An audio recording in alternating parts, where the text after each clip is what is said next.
Among those three parts, first part is squamous part, second part is mastoid part, third part is petrosal part. Petrosal part itself contains mid-layer cavity and also internal layer. Here you can see this is external acoustic meatus, starting external ear.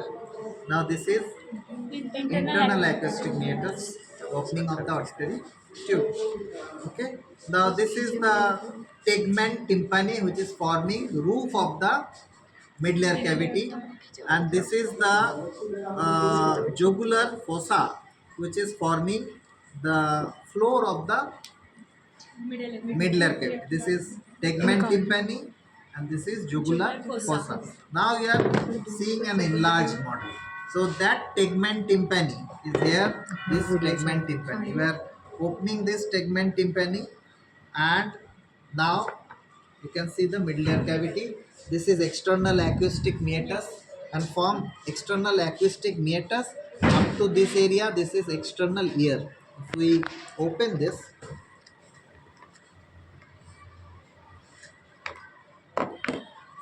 from external acoustic meatus up to this tympanic membrane, this is external ear.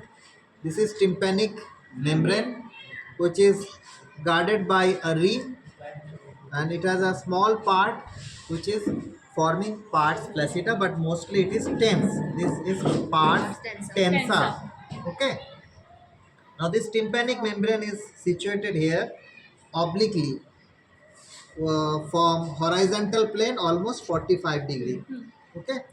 And this tympanic membrane mostly forming the lateral wall of the mid layer cavity, and this is 9 mm. Apart from this 9 mm, this part there is epitympanum, and this part is hypotympanum. At the level of tympanic membrane, this is mesotympanum. So this tympanic cavity is divided into three parts. At the level of tympanic membrane, that is mesotympanum, above tympanic membrane epitympanum, and below hypotympanum. Okay. It is boundary of it.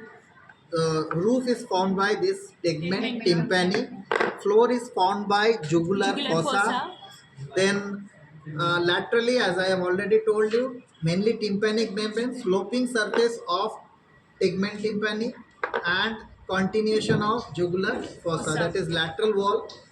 Now medial wall, this is, here you can see this is the internal ear and its components. So this is cochlea. This cochlea makes a protuberance here that is called as promontory. Here you can see this is promontory, and there is a secondary aperture that is forming scala tympani, which is guarded by secondary tympanic membrane. These are forming the medial wall. So this is lateral wall, this is medial wall, and then coming to anterior and posterior wall. For anterior, you can see here three bony canals are there anteriorly. First of all, here you can see, if we connect this, now it is closed. Now anteriorly here there are three bony canals. These bony canals are, first of all, auditory tube. Here you can see this is auditory tube. Then there is another two bony canal, carotid canal and stapedial canal. So three bony canal, auditory tube, carotid canal and stapedial canal. And posteriorly,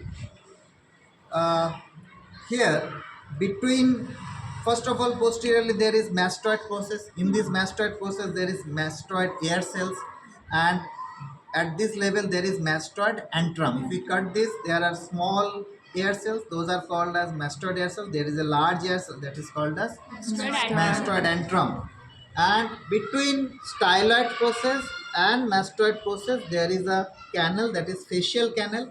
This facial canal contains facial nerve. So this mastoid process, mastoid air cells, mastoid antrum, facial canal containing facial nerve, these are posteriorly related. Okay. Now this roof, it in model you will not get that, but this roof is actually perforated by two nerve crisscross pattern from anterior aspect. Actually, the hypoglossal nerve, branch of hypoglossal nerve goes posteriorly, and from posteriorly branch of a facial nerve goes anteriorly. Okay, so these two are like this, they crisscross at this tegmentum, and these two nerves are greater petrosal nerve and lesser Lesser petrosal petrosal nerve. nerve. Apart from greater petrosal nerve and lesser petrosal nerve, what are the content? If we see this, here you can see the tympanic membrane is connected with handle of malleolus. From handle of malleolus there is incus, and on this side there is stapes. So these are three air ossicles. These three air ossicles are also content, and apart from there, this tympanic membrane is supplied by chorda tympani nerve. That chorda tympani nerve is also a content. So three air ossicles, malleus, incus, stapes, greater petrosal nerve, lesser petrosal nerve, chorda tympani nerve. These are the main content. Apart from that, there are some blood vessels which are actually supplying this middle ear cavity, but they are also counted as content. Okay. So again, I am closing this. It's very difficult to cut it on this section.